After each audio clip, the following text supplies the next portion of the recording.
to recognize my wife, Carol.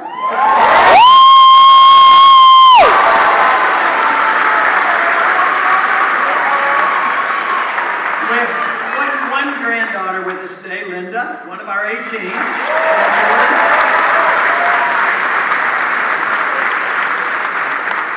I want to thank all the veterans for coming. This is a real honor for you to come and share this time with us. Thank you very much. Also, I want to thank Justin for the introduction. You know, I met Justin a couple years ago. He was a state rep, and somebody came and told me that, you know, he votes a lot like you do. Sometimes he'll vote all by himself. A man of principle. I'm delighted he's in Congress, let me tell you.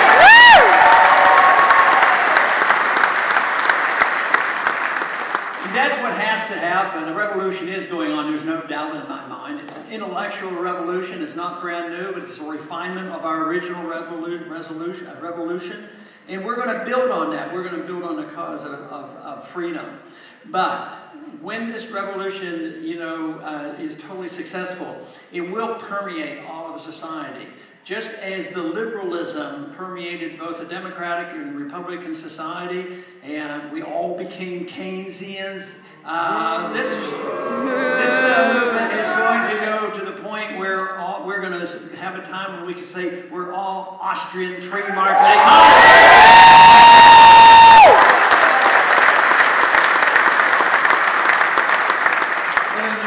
Right now, our vehicle is a particular election going on, and it's in the Republican primary, and a very powerful message can be sent by winning this election. Now, you know, if you look at the evening news, you'll say, well, too bad, he doesn't show up here, they don't list his name and these things. But right now, we are second in numbers of delegates actually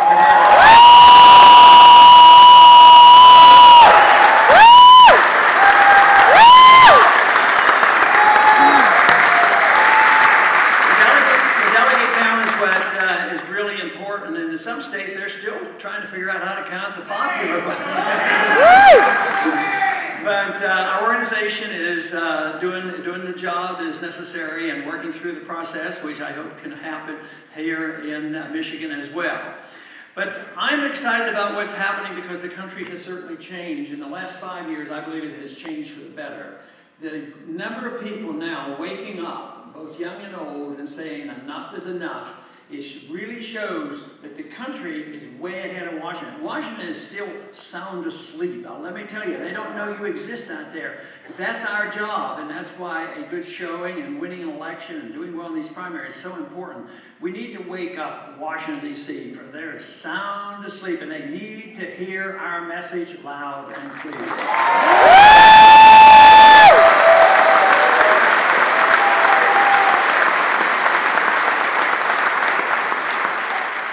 I first got started in politics back in the 1970s because some of the predictions made by those Austrian free market economists came about in 1971 when it was predicted that the pseudo gold standard established in 1945 at Bretton Woods would not work because it still allowed our government to spend too much and print too much money, and they could not honor the commitment of the gold standard of $35 an ounce. So in a way, on August 15, 1979, it was the initial stage of the declaration of insolvency or bankruptcy of this country. Now, we've lingered for a long time, and we have perpetuated and propagated the system we have, but all it has done is perpetuate debt. Now, because the debt has been allowed to build up, it's not just domestic debt, it's worldwide debt, is we now are in the biggest debt crisis in the history of the world. And it's been perpetuated by the dollar standard, this ability for us to issue the reserve standard of the world and live off that.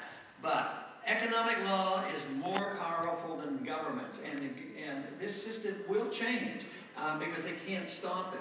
So, but although this was known for many years that it was coming, and the 1971 announcement was well known, and the bubbles that have been formed over these last 40 years, that has all been known. But we seem to struggle and get out of the recessions and depressions that we've had. But it's always been with more spending, more debt, more inflation, until we got to the point where the debt was uncontrollable and unsustainable. Today, there's a semblance of prosperity in this country, though the unemployment rate is much higher than the government will admit. There's a semblance of prosperity, but it's all based on debt. And this is why the debt crisis is at our doorstep. If you look at the debt per GDP, our debt is bigger GDP-wise than the Greek debt. That's how serious it is. We literally own our national debt is $16 trillion. We owe foreigners $3 trillion. And what are we doing? We're adding at least $1.5 trillion every year to the debt. And what are they doing to Congress? What do? They twiddle their thumbs. They say, oh yeah, we're worried about it. But you know what they don't do? They never cut anything. They only raise more. You have to cut the spending, and that's the reason I say the first year we should cut the spending by $1 trillion.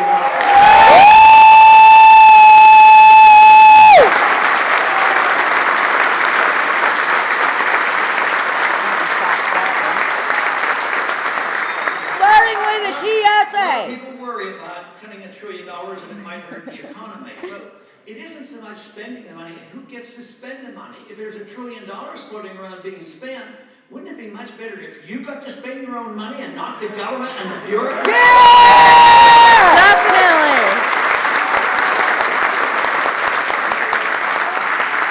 A lot of people come up to me and they worry about it and ask me about it on TV constantly and say, and the Keynesian notion is if you get into trouble from spending too much, the answer is spend more. And so they say, wouldn't this be a terrible time? And even Bernanke, can you remember that guy's name? Yeah! He has been challenging me, not by name of course, but he said, these people, whoever they are, maybe somebody in here, these people who say you have to cut spending in the midst of a recession, this is very, very dangerous. You can't do that. But the question is only who quits the spending. If we get to quit and spend the money instead of the government, that makes all the difference in the world. But the only way this can come about is we have to address a very important subject, and that is what the founders asked themselves, and they had a revolution, wrote a constitution. What should the role of government be? That's really the question. Very limited. Should we have endless spending and entitlement system and endless wars? Or should the federal government, directly under our Constitution, be meant to do one very important thing, and that is to protect your individual liberty, your right to your life?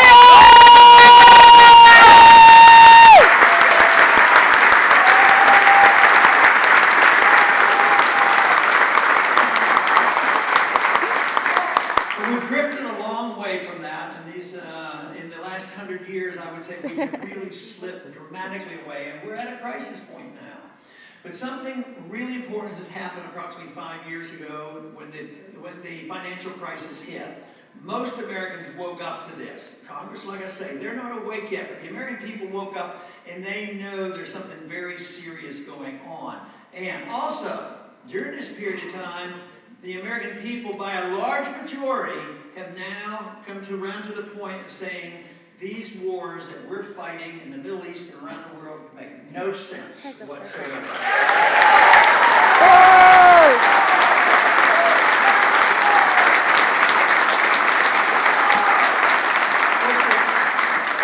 The policy of the Constitution, the advice of the founders say that we should not get involved in entangling alliances nor on the internal affairs of other nations. And yet, that is all that we have been doing, getting more and more involved. But if that is not our role, what should the foreign policy be? It should be a friendship and trade with people. Sure, there's some bad people out there, but when we're a perfect nation and set a perfect example for the world, then maybe we can do some talking. But quite frankly, if we have a perfect nation here, or a much better nation that is prosperous and free and safe and sound money, maybe, just maybe, the other countries would want to follow us, and we wouldn't have to try to force other people to live like we do.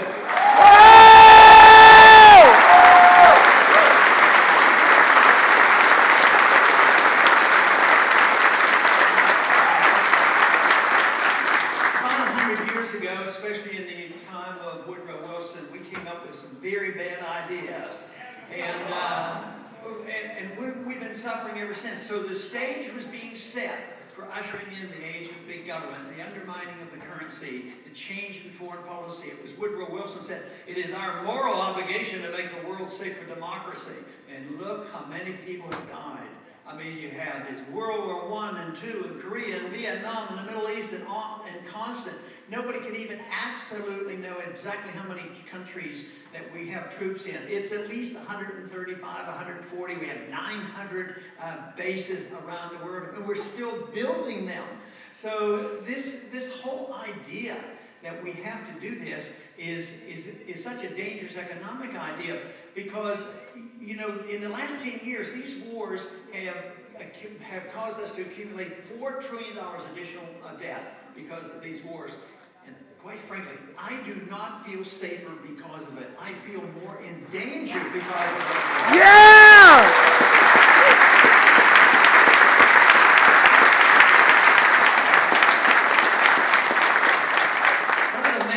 Most dangerous ideas that came out of the Depression was that, well, first off, the Depression was blamed by so many of the left. They said, well, it came because we had too much free markets and the gold standard, and that's what caused the Depression. And then they claim, and they're still teaching this in the schools, and they're still saying, well, we finally got out of the Depression when a war came. And there's some who actually believe that if you have war, you can get out of a depression.